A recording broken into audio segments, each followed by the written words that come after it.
Saudara-saudari yang terkasih, yang sahabat karya misi, kita kebetulan dapat kesempatan membaca satu buku baru. Buku yang diterbitkan sebagai kenangan 25 tahun misi kongregasi misi di Papua New Guinea. Ini bukunya, Tanggan-tanggan Berkat di New Guinea. Dan buku itu justru memberi kesaksian dari bukan saja orang-orang dari CM, dari kongregasi misi, tetapi dari kawan-kawan yang sekerja, sister-sister, dari keluarga putri kebijaksanaan, yaitu kongregasi yang seperti Montfortan, dan tentunya dari juga pastor-pastor Montfortan, uskupnya yang Montfortan dari Kanada. Dan kita harus ingat bahwa Montfortan adalah juga orang yang ikut spiritualitas Perancis ala Berulle seperti orang kongregasi misi searah. Montfort dulu kirim calon Montfortan melatih diri dengan orang pastor-pastor CM supaya mereka belajar misi.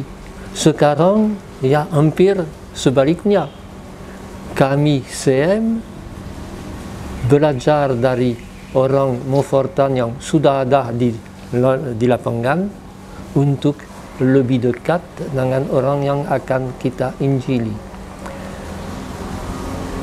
Misi di Papua New Guinea mulai 25 tahun seperti dikatakan tadi secara kebetulan di Keuskupan Darukyonga, yaitu Papua New Guinea bagian barat dekat dengan perbatasan dengan Papua Indonesia. Ada sejumlah besar pengungsi dari Papua Indonesia, yaitu orang dari OPM, Organisasi Papua Merdeka, yang pengungsi politik, dan yang bisa mereka tinggal di situ karena uskup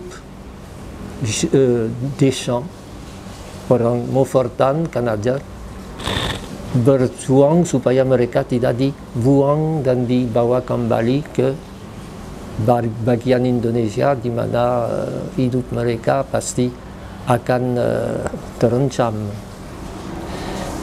Maka orang-orang itu tentunya berbahasa Indonesia dan belum menguasai bahasa Inggris atau bahasa Pidgin yang adalah bahasa daerah, bahasa nasional dari Papua New Guinea.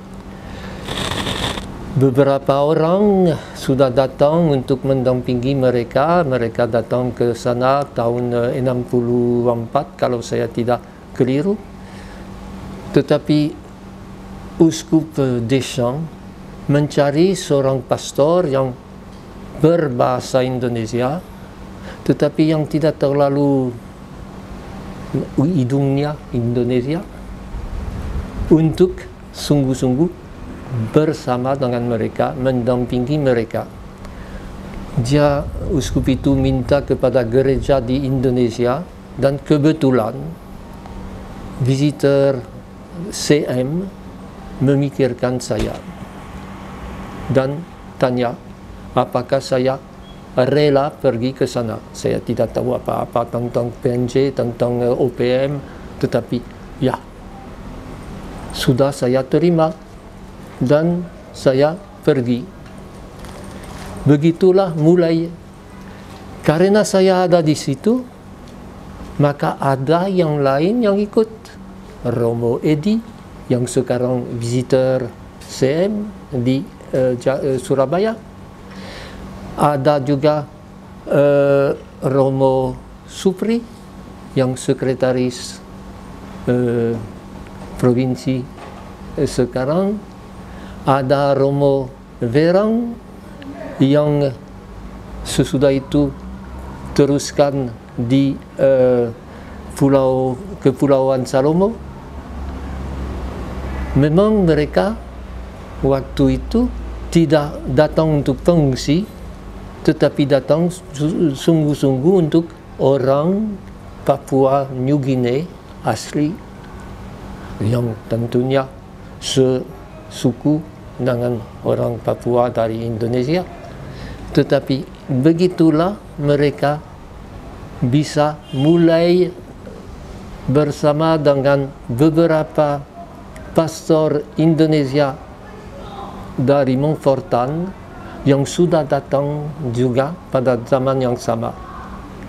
Dan yang menarik, ini disebut dalam buku itu bukan untuk membanggakan diri, justru Uskup Deschamps dan sekarang Uskup Gilles Côté sangat mengapresiasi orang-orang dari Indonesia, pastor-pastor dari Indonesia, SMM dan CM, karena orang-orang itu sangat mampu mengerti kebudayaan orang lain, mampu mengosongkan diri dan mendengar kebudayaan itu. Baterainya. Maka inilah yang diuraikan dalam buku ini, perjuangan masing-masing untuk justru pindah dari kebudayaan ala Barat, kebudayaan ala Jawa, dan bisa kebudayaan ala Flores juga, dan bisa mengerti kekayaan dan kekurangan dari kebudayaan orang Papua dari Papua New Guinea. Diceritakan tidak gampang, masing-masing menjelaskan bahwa mereka perlu waktu untuk itu. Dan ini yang menarik dari buku ini, bukan orang yang berkata wah enak, gampang, misinya bagus.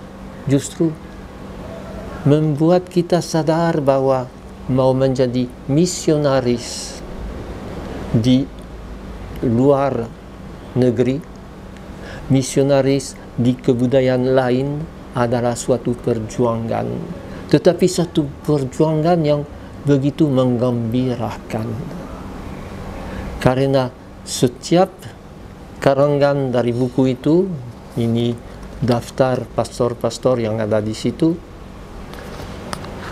diakhiri dengan begitu senang mereka. Bukan senang karena sukses, senang karena merasa bahwa Roh Kudus sudah ada di sana, bahwa orang sudah mempunyai sesuatu yang memungkinkan Injil diterima. Dan ada dalam buku itu karangan artikel yang dalam bahasa Indonesia kalau dari kami CM, ada juga dalam bahasa Inggris kalau dari Montfortan sister atau uskup, karena mereka tidak tahu bahasa Indonesia. Keuntungan saya justru uskup-uskup dan sister-sister itu orang dari Kanada, maka tahu bahasa Prancis, sehingga tidak perlu saya dengan susah payah dalam bahasa Inggris. Tetapi ya, yang di sini memang ada beberapa artikel dalam bahasa Inggris, tetapi saya kira tidak akan menjadi halangan untuk menikmati perjuangan itu, menikmati bagaimana menjadi misionaris adalah sesuatu yang menuntut meninggalkan segalanya, seperti dikatakan dalam Injil Markus, Petrus berkata, kami yang sudah meninggalkan suami, istri atau anak dan tanah dan lain-lain, bagaimana meninggalkan kebudayaan kita, tetapi justru bertemu dengan nilai-nilai Injili dan bisa membawa kabar baik kepada orang yang tentunya yang di kampung-kampung di Papua Nugini seringkali harus berjam-jam jalan kaki atau pakai pesawat, tetapi sesudah itu masih jalan kaki dan tidak gampang ya. Bukan daerah yang enak-enak saja. Kadang-kadang juga seperti pengalaman Romo Supri waktu dia mengganti saya, orang berkata, engkau Jawa, pasti engkau mata-mata dari pemerintah Indonesia. Terpaksa saya dengan sabar menghadapi permusuhan itu, tetapi justru karena sabar, karena tahu menerima ini, akhirnya dia sangat disukai. Perjuangan misi, baca buku ini pasti akan mendapat inspirasi, dan bisa saya lihat sekarang kita juga mempunyai misi di Papua, Indonesia, yang tentunya lain tetapi sama sulit karena daerahnya sama sulitnya.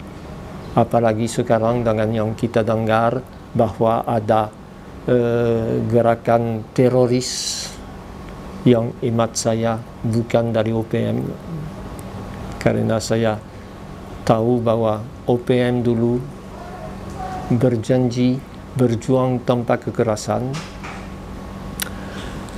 tetapi inilah yang di Papua Indonesia atau yang di Papua New Guinea sama juga berjuang untuk mendekati orang yang miskin, orang yang biasanya dianggap tidak bermutu, padahal sungguh-sungguh saya banyak belajar dari mereka, baik dari pengungsi maupun dari penduduk asli, dan ini bisa kita nikmati di dalam buku ini sebagai kesaksian. Demikianlah.